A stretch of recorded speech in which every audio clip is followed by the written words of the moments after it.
চমৎকার এই ফুলটির নাম হচ্ছে স্পাইডার লিলি বা হোয়াইট স্পাইডার লিলি। এটি বাগানের একটি সৌন্দর্য বর্ধনকারী উদ্ভিদ। অ্যামেরিলিডিয়েসি পরিবারভুক্ত। এই গাছের বৈজ্ঞানিক নাম ক্রিনুম এশিয়াটিকুম। এটি হালকা একটি সুগন্ধ আছে। এটিকে স্পাইডার লিলি বলে কারণ এর পাপড়িগুলো যেভাবে ঝুলে পড়েছে অনেকটা মাকড়সার মতো দেখতে বলে, এটিকে স্পাইডার লিলি বলে। এই প্রজাতির ফুল সাদা এবং পাপড়ির নিচ হালকা বেগুনি। এই ফুলকে বাংলায় সুখদর্শন, নাগদামিনী, বড় কানুর বা কোবা রসুন বলে। ইংরেজিতে পয়জন বাল্ব, জাইন্ট ক্রিনুম লিলি বা গ্রাইন্ড ক্রিম লিলি বলে। এই গাছের গোড়ায় পেঁয়াজের মতো কন্দ বা বাল্ব থাকে। এর সর্বাঙ্গই বিষাক্ত, মাটির সাথে যে কন্দ থাকে গোড়ার দিকে।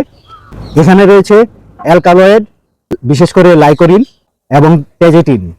এটি বিষাক্ত হয়। এটি খেলে পেটে ব্যথা, জ্বর, কোষ্ঠকাঠিন্য, আমাশা, রক্তচাপ বৃদ্ধি ইত্যাদি হতে পারে এবং অধিক পরিমাণে খেলে স্নায়ুতন্ত্র পক্ষাঘাত হয়ে মারাও যেতে পারে মানুষ। ধন্যবাদ।